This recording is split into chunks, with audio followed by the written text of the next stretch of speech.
né? A gente mantém aquele famoso 1% ao mês.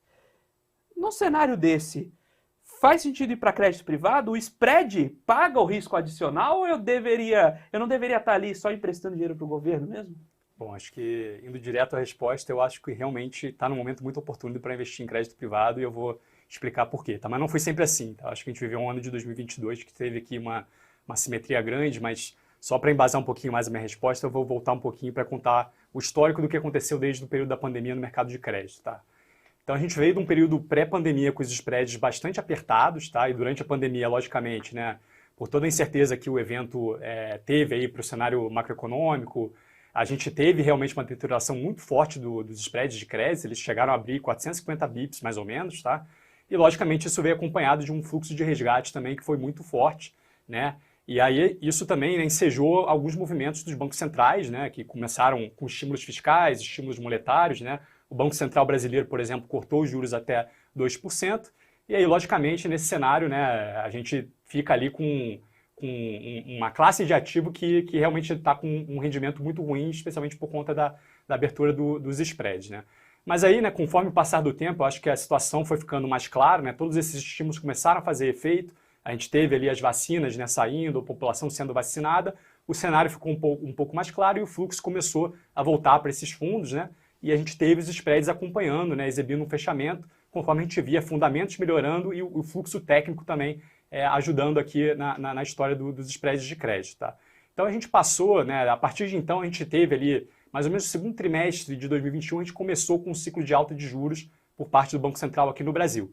Né? E aí, desde esse segundo trimestre de 2021 até o final de 2022, a gente viu um cenário de muita estabilidade nos spreads de crédito, que eu achei uma coisa muito curiosa, né? Especialmente por em 2022 a gente vê um cenário muito mais desafiador do ponto de vista de fundamentos. Então a gente teve em fevereiro, né, a guerra entre Rússia e Ucrânia, aí logo depois, né, a gente teve a inflação, né, comendo solta e os bancos centrais reagindo a isso, começando o ciclo de alta de juros. Então, quando você olhava para fundamentos, parecia desafiador, e no mercado local a gente ainda tinha toda a incerteza, né, com as eleições em outubro, com agendas muito diferentes, mas ambos os discursos ali implicavam um gasto que seria enorme, né, e uma situação que já era muito delicada do ponto de vista fiscal. Então, isso, na minha visão, denotava que a gente teria que ter algum tipo de abertura de spread, mas ele não ocorreu.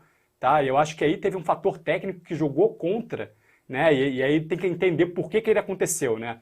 Basicamente, quando você olha 2022, a gente teve uma performance muito ruim de várias classes de ativos, né, ações, no mercado global também, acho que foi um dos piores anos daquele combo 60-40, né, que é o clássico de se aplicar lá fora.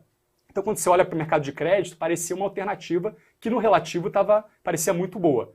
Né? E como a gente estava num ritmo ali de aumento de taxa de juros, e os fundos de crédito eles são preponderantemente pós-fixados, né, a gente tem um retorno nominal ali que parecia fazer sentido. Então, o fluxo para essa classe de ativos foi muito forte. Então, isso acabava fazendo com que você não tivesse uma piora nos spreads de crédito, porque você tinha esses dois fatores, né?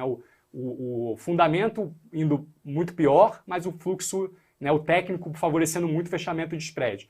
Então, a gente conviveu ali com um cenário de spread muito baixo, né? E eu acho que a expectativa, pelo menos que a gente lá na Cambas tinha, era que no período pós-eleições, né, passado, né, toda essa incerteza, o fluxo talvez ele fosse arrefecer e o fundamento ia prevalecer, o fundamento pior ia prevalecer. Né? E dado que a gente teve, né, um governo, né, de esquerda que tinha uma pauta, né, de mais gastos, a gente entendia que os fundamentos iam piorar, só que não esperava que a deterioração ela fosse ser tão rápida e intensa quanto foi, né, que começou ali a partir de janeiro com o evento de Americanas.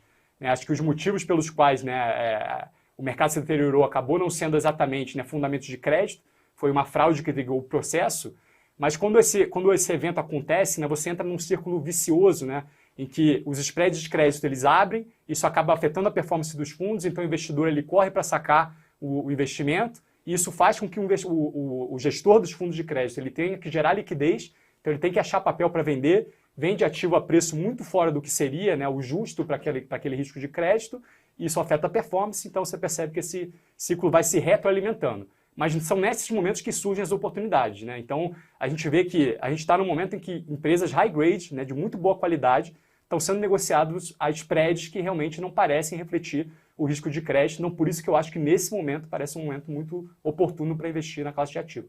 Mas pelo que você está me falando aqui, é o momento oportuno para investir em crédito high grade. Perfeito. O high yield, como é que está esse mercado? Porque Perfeito. se você aumenta o spread de high grade, você provavelmente vai apertar a empresa que já estava com dificuldade, vai ter mais dificuldade ainda para captar e rolar sua dívida. Então o mercado de high yield aí está minguando?